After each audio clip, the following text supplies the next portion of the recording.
In 2024, Delta Airlines made around $7.4 billion from a single business partner, not from flying you anywhere, from a credit card. By 2025, that number had climbed to roughly $8.2 billion, reportedly more than the airline earned selling actual plane tickets in some measures. And it makes up about 10% of Delta's total revenue. Here's the part nobody tells you. Your airline barely wants to be an airline anymore. It wants to be a bank that happens to own some planes. Stick around, because once you understand how this works, you'll never look at your frequent flyer miles the same way again. 1982, Lake Jackson, Texas. A construction management graduate named Arch Applin III, nicknamed Beaver, opens a small convenience store. The name mashes up his childhood nickname and his dog. For about 2 decades, Buc-ee's stays modest. Then Applin notices something about road trips. Every stop is a compromise. Gas stations have disgusting bathrooms. Fast food is slow. Nothing feels safe or clean, so families minimize stops. Get in, get out. Trust nothing. Applin's insight was to flip the entire equation. What if the stop was the destination? In 2003, Buc-ee's opens its first true travel center in Luling, Texas. Enormous, spotless, absurdly stocked.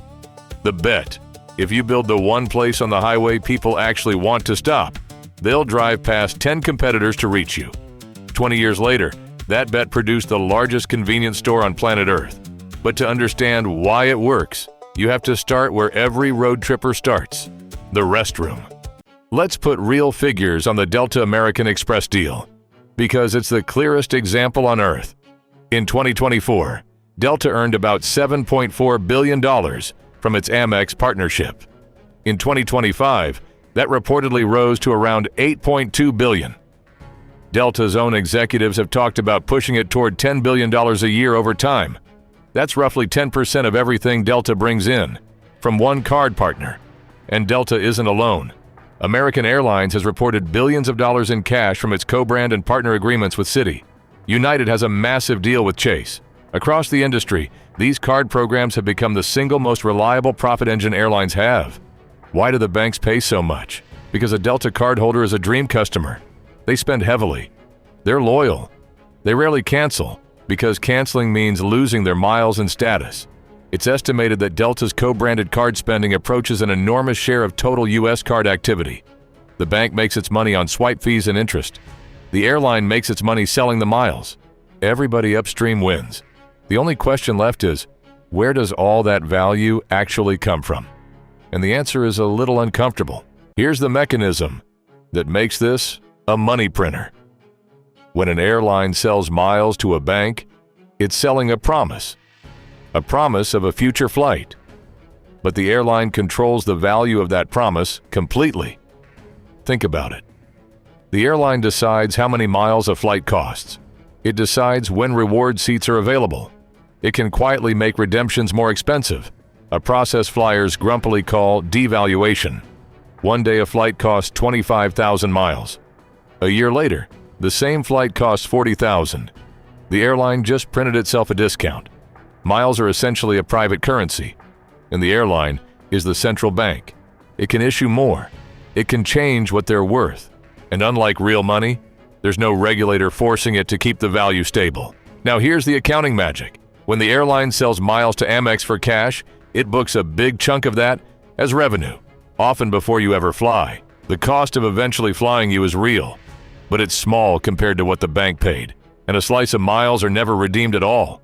People forget them. Accounts go dormant. That's called breakage, and it's almost pure profit. Quick pause. If you're enjoying this breakdown, hit subscribe. It's free, and it tells me to keep making these. So the airline gets cash today, controls the value forever, and profits when you forget. Which raises the real question. What are the planes even for? This is the mental flip that changes everything. The flights aren't the product anymore. The flights are the marketing for the credit card. Think about what an airline actually sells you with its loyalty program. Status, priority boarding, lounge access, free bags, upgrades. Almost all of it is designed to make you want the card and to make you spend on it every single day to keep your status. The flight is the emotional hook. The dream of a free trip to somewhere warm. That dream is what makes you swipe the card at the grocery store for 2 years. And every one of those swipes sends fee revenue to the bank, which keeps buying miles from the airline. So the plane in the sky isn't really the business. It's a flying billboard for a financial product. The seats keep the dream alive. The card is where the money actually lives. And this explains some airline behavior that otherwise makes no sense at all. Ever wonder why it feels impossible to book a good reward flight? Now you know. The airline doesn't want you to redeem too easily. Every reward seat you take is a cost, but it needs you to believe the dream is real, or you'll stop chasing status and stop swiping. So it walks a tightrope.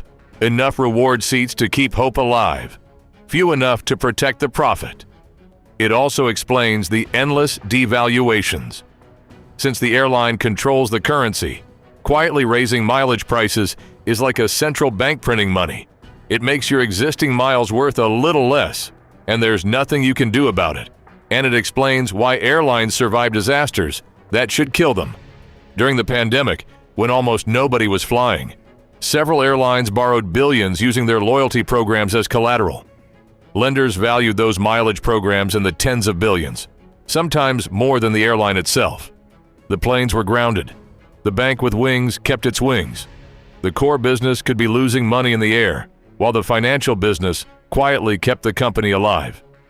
That's not a side hustle. That's the main event wearing a disguise. So what's the lesson buried in all of this? Here's the takeaway worth stealing. The most valuable part of a business is often not the obvious product. It's the layer on top that turns customers into a recurring, high-margin financial relationship. Airlines figured out that flying is a low-margin grind, but loyalty is a gold mine. So they built a private currency, sold it to banks for real cash, and made you love collecting a made-up point that they control completely. The seat became the story. The card became the business. It's genius, and it's a little unsettling. Because the next time you swipe your airline card at the pump to inch toward a free flight, remember what's actually happening. You're not the one collecting a reward. You're the product being sold to a bank, one swipe at a time. An airline, it turns out, is a bank that happens to own some planes. But if airlines quietly built fortunes out of an invisible currency, wait until you see the man who built a $20 billion fortune in secret and then lost around $10 billion of it in just 2 days. The Archego story is on your screen right now.